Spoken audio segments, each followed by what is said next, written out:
আজকে আমরা সবাই খুশি। পিছনে যা হয়েছে পুলিশ কর্তৃক যেই কর্তৃকই হয়েছে ওগুলো আমাদের মনে নেই। তারা তাদের দায়িত্ব পালন করছে, আমরা আমাদের অধিকার ছিনিয়ে নিয়েছি। প্রথমেই আমি শুকরিয়া জানাই 6531 জনের পক্ষ থেকে মহান আল্লাহ রব্বুল আলামিনের কাছে, কারণ তিনি চেয়েছেন বিদায় জিনিসটা হয়েছে, আলহামদুলিল্লাহ। আর যে বললেন না যে আমরা এতদিন পুলিশের জলকামান লাঠিচার্জ খেয়েছি দীর্ঘ 26টা দিন, ঠিক আছে, এটা দেখেন আমরা কিন্তু অনেক কষ্ট করেছি, আমরা কিন্তু সব সময় দৃঢ় প্রত্যয়ী ছিলাম, কারণ আমরা প্রথম থেকেই জানতাম যে আমরা সুপারিশপ্রাপ্ত শিক্ষক। এই সরকার আমাদেরকে সুপারিশপ্রাপ্ত করেছেন, এই সরকার আমাদের কখনো আশাহত করতে পারেন না, কারণ এই সরকার হচ্ছেন আমাদের বর্তমান মাননীয় প্রধান উপদেষ্টা হচ্ছেন ডক্টর মোহাম্মদ ইউনূস স্যার। উনি হচ্ছেন একজন শান্তিতে নোবেলজয়ী, ঠিক আছে, উনি আমাদের প্রতি কখনো এই অন্যায় অবিচার করতে পারেন না। ঠিক সেটাই হয়েছে, আমরা নতুন স্বাধীন বাংলাদেশে আবার নতুন করে স্বাধীনতার গ্রাণ পেয়েছি। আমরা আজকে খুবই উচ্ছ্বাসিত, আনন্দিত। আমাদের যে গত দিনগুলোর ত্যাগ, এগুলো আমরা আজকে এই আনন্দের মাধ্যমে সব কিছু ভুলে গেছি। কোনো শত্রু মিত্রতা নাই আমাদের কাছে। আমরা যেহেতু যোগদান পেয়েছি তাই আমরা কৃতজ্ঞতা জানাই আমাদের রাষ্ট্রের কাছে, আমরা কৃতজ্ঞতা জানাই আমাদের বিচার বিভাগকে, কৃতজ্ঞতা জানাই আমাদের মাননীয় উপদেষ্টা মণ্ডলীগণকে, কারণ ওনারা আমাদের পক্ষে ছিলেন। আজকে 27 দিন আমরা রাজপথে, এই 27 দিন পরে আমরা আমাদের চূড়ান্ত বিজয় আলহামদুলিল্লাহ বলার সুযোগ পেয়েছি। আলহামদুলিল্লাহ, পরম করুণাময় মহান আল্লাহ তাআলার কাছে শুকরিয়া। আমরা আমাদের যে ন্যায্য অধিকার আল্লাহর উসিলায় আল্লাহ আমাদের ফিরিয়ে দিয়েছেন। সেই সাথে আমরা ধন্যবাদ জানাচ্ছি প্রধান উপদেষ্টা ডক্টর মোহাম্মদ ইউনূস স্যারকে, যিনি আমাদের এই সম্মান দিয়েছিলেন এবং সেই সম্মান একটা কুচক্র কেড়ে নেওয়ার চেষ্টা করেছিলেন। তো স্যার আমাদের সেই সম্মানটা ফিরিয়ে দিয়েছেন বিচারের মাধ্যমে, আইন আদালতের মাধ্যমে।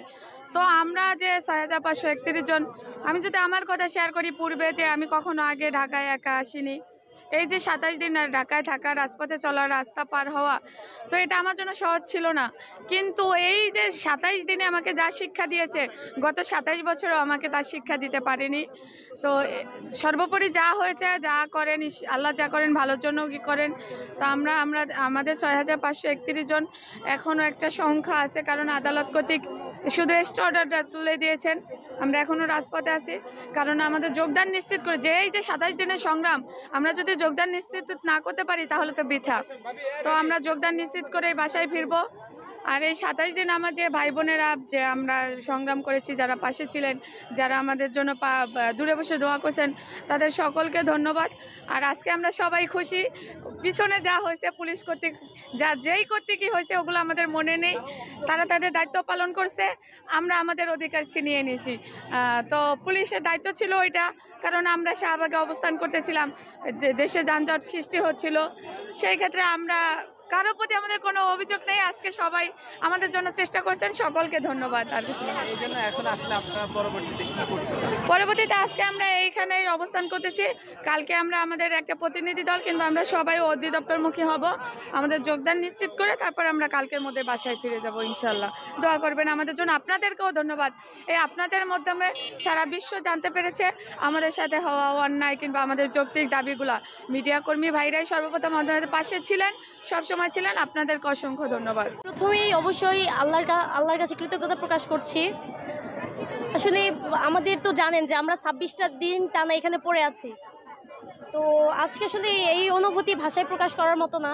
সব কিছু মিলে আলহামদুলিল্লাহ ভালো লাগছে। অবশ্যই শত যে এই যে প্রতিবন্ধকতা আন্দোলন সংগ্রামের মধ্য দিয়ে যে অর্জনের দিকে এগিয়ে গেলেন, আমি বলবো, তো সেক্ষেত্রে এই অভিজ্ঞতাটা কেমন, যে মাঠ থেকে একদম বলবো যে সর্বোচ্চ আদালতের মাধ্যমে এই যে নিষ্পত্তির যে ব্যাপারটি, সেটি কিভাবে মূল্যায়ন করবেন? আসলে যে ব্যাপারটা কখনো অভিজ্ঞতা ছিল না সেরকম একটা অভিজ্ঞতা হয়েছে, যে ঢাকার রাজপথে অবস্থান করতেছি, আমরা পুলিশের মোকাবেলা করছি, চল কামান, টিয়ার সেল, লাঠিচার্জ, গ্রেনেড সাউন্ড, এগুলো মোকাবেলা করছি আমাদের শুধুমাত্র ন্যায়ের প্রতিষ্ঠার জন্য, আমাদের অধিকার ফিরে পাওয়ার জন্য। তো সব কিছু মিলিয়ে আলহামদুলিল্লাহ মানে নতুন একটা অভিজ্ঞতা অর্জন করলাম সব কিছু মিলিয়ে। স্বয়ং সৃষ্টিকর্তা আমাদের প্রতি রোজার মাসে আরেক রহমত দিয়েছে, সেজন্য আমরা সৃষ্টিকর্তার নিকট কৃতজ্ঞতা এবং শুকরিয়া জ্ঞাপন করছি। এবং বিশেষ করে মিডিয়ার ভাইদের প্রতি আমরা আন্তরিক ধন্যবাদ এবং শুভেচ্ছা জানাচ্ছি। মিডিয়ার ভাই বোনরা আমাদের যৌক্তিক দাবিগুলো রাষ্ট্রের কাছে এবং সাধারণ জনগণের কাছে পৌঁছে দিয়েছে, সেজন্য আমরা মিডিয়ার প্রতিও কৃতজ্ঞ।